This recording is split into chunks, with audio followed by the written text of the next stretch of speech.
అందరికీ నమస్తే. మన రిషి స్టడీ సర్కిల్ ఛానల్కి స్వాగతం. అయితే టెట్ నిర్వహణకు ఏర్పాట్లన్నీ కూడా రెడీ అయిపోయాయి మోస్ట్లీ. ఓకేనమ్మా. సో టెట్కు సర్వం సిద్ధం. మరి మనం ఎలా ఉన్నాం? టెట్ రాస్తున్నటువంటి వాళ్ళు ఎవరైతే యాస్పిరెంట్స్ ఉన్నారో వాళ్ళందరూ కూడా సిద్ధంగా ఉన్నారా లేదా అనేటువంటిది ఒకసారి క్వశ్చన్ వేసుకోవాలి. ఎందువల్ల అంటున్నానంటే, సిద్ధం అంటే ఇప్పటి నుంచి జరిగేటువంటి ఈ 12 రోజులు 13 రోజుల ప్రక్రియ అనేది ఎలా ఉండాలంటే, కంప్లీట్గా మనం రివిజన్కి ప్రాధాన్యత ఇవ్వాలి. ఒకవేళ మీరు ఇప్పుడు వరకు కొత్తగా ఏమైనా సబ్జెక్టులు చదవలేనటువంటి ఏదైనా ఉన్నట్టయితే ఇప్పుడు మోస్ట్లీ దాని జోలికి వెళ్ళకపోవడం కరెక్ట్. ఇప్పుడు వరకు మీరు ఏదైతే చదివారో అవన్నీ కూడా ఏంటంటే పునశ్చరణ మరొకసారి రివిజన్ చేయండి. సో ఇప్పుడు వరకు కొత్తగా చదవలసింది ఏదైనా పెండింగ్ ఉన్నట్టయితే ఉండిపోనివ్వండి, మనం ఏం చేయలేము ఇంకా. ఎందువల్లంటే ఇప్పుడు నువ్వు చదివింది రివిజన్ చేస్తే ఎక్కువ మార్కులు సాధించడానికి అవకాశం ఉంటుంది. లేదనుకున్నట్టయితే మళ్ళీ కొత్తగా సబ్జెక్ట్ చదివినట్టయితే మరి అది కూడా రివిజన్ చేయడానికి అవకాశం ఉంటుంది కదా. అది కూడా సగం సగమే, ఇది కూడా సగం సగమే. సో ఇలాగా ఇబ్బంది అయినటువంటి వాతావరణం ఏర్పడుతుంది అనమాట. సో దయచేసి ఇప్పుడు వరకు ఏదైతే చదివారో అది మరొకసారి రివిజన్ చేయండి.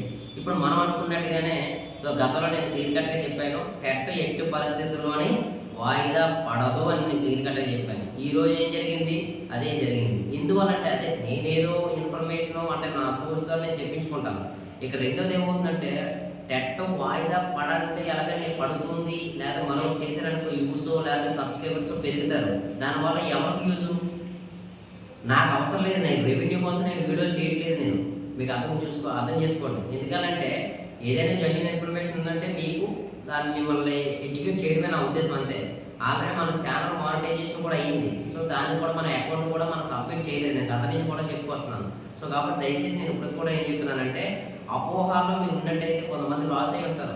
అంటే నేను ఎవరిని పేరు తీసి అనను, కానీ టెట్ వాయిదా పడుతుంది, లేకపోతే వచ్చినట్టే వరదలు ఉన్నాయి, లేకపోతే వేరే షార్ట్స్ ఏదో బుక్ అయ్యి, లేకపోతే మన సెంట్రల్ ఎగ్జామ్ ఉంది, ఇవన్నీ కూడా వాళ్ళకి ఎగ్జామ్ ఉండొచ్చు. కానీ మన వాళ్ళు కూడా స్లాట్ బుక్ చేసుకుని ఉన్నారు కదా, మన వాళ్ళు కూడా సిస్టమ్స్ డెవలప్మెంట్ చేసుకుని ఉన్నారు కదా. మరి అలాంటప్పుడు ఎలా వాయిదా పడుతుంది? సో ఇది కామన్ సెన్స్ అనమాట.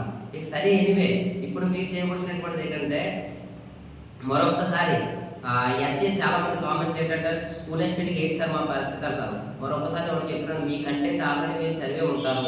సో మిగతా ఏదైతే ఉంది ఏంటి, సోషల్ అయినా, మ్యాథ్స్ అయినా, బయాలజీలో అయినా సరే ఏంటంటే మీకు కామన్గా ఉండేటువంటి థింగ్స్ ఏంటంటే, ఒకటి సైకాలజీ 30 మార్కులకి, రెండు ఏంటంటే ఇంకోటి ఏంటి ఇంగ్లీష్ 30 మార్కులకి, తెలుగు 30 మార్కులకి.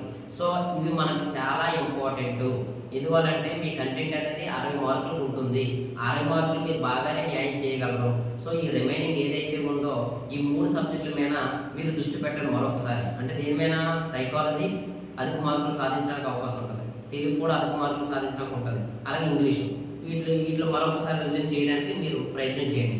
ఇక ఎన్జిటి వర్క్ విషయానికి వచ్చినట్టయితే, నేను గతంలో మీకు చెప్పినట్టుగానే ఇక్కడ నుంచి మీరు ఏంటంటే మోడల్ పేపర్ చేయవద్దని చెప్పాను. ఏం చేసినా సరే మీరు ప్రీవియస్ పేపర్స్ స్కూల్ అసిస్టెంట్ వాళ్ళు కూడా ప్రీవియస్ పేపర్స్ చేయండి అమ్మా. మోడల్ పేపర్ ఏంటంటే రకరకాల పంపిస్తుంటారు, ఆన్లైన్లో దొరుకుతుంటాయి.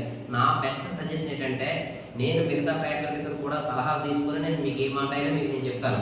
సో నా అంతరా ఉండేటువంటి ఎక్స్పీరియన్స్తో పాటుగా అంటే తర్వాత వచ్చే ఎక్స్పర్ట్స్ కూడా సలహాలు తీసుకొని మీకు నేను వీడియో చేయడం జరుగుతుంది. సో దయచేసి మీరు ప్రీవియస్ బిట్స్ ప్రాక్టీస్ చేయండి. తర్వాత మరొకసారి రివిజన్ ప్రాధాన్యత ఇవ్వండి అన్నమాట. ఓకేనా?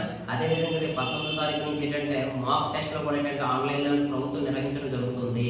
సో వీలైనటువంటి ఏంటంటే ఒకవేళ ఏమైనా సమయం ఉన్నట్టయితే 1-2 టెస్టులు మీరు చేసినా ఇబ్బంది ఏమీ లేదనమాట. మీ యొక్క సమయ భావాన్ని దృష్టిలో పెట్టుకొని మీరు దాన్ని కూడా చేసినా ఇబ్బంది ఏమి లేదు. ఎవరికి అవగాహన లేనటువంటి ఎవరికైనా ఉన్నట్టయితే ఆన్లైన్ ఎగ్జామ్ కాబట్టి ఫస్ట్ టైం కాబట్టి ఇబ్బంది పడుతున్న వాళ్ళు ఏంటంటే అది కూడా మీరు చేయండి. ఓకేనమ్మా?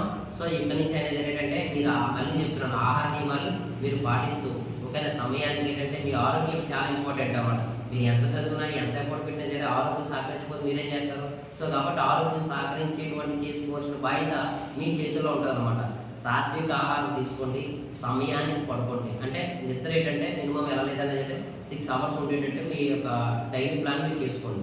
తర్వాత అలసట కాబట్టి అంటే మీరు చదివేటప్పుడు ఏంటంటే గ్లూకోజ్ అయితే పక్కన పెట్టుకుంటూ మీరు చదవండి. ఇలాంటి చిన్న చిన్న టిప్స్ ఏంటంటే తర్వాత ఎన్వి పూర్తిగా ఈ 15 రోజులు అవాయిడ్ చేసినా పర్వాలేదు అనమాట.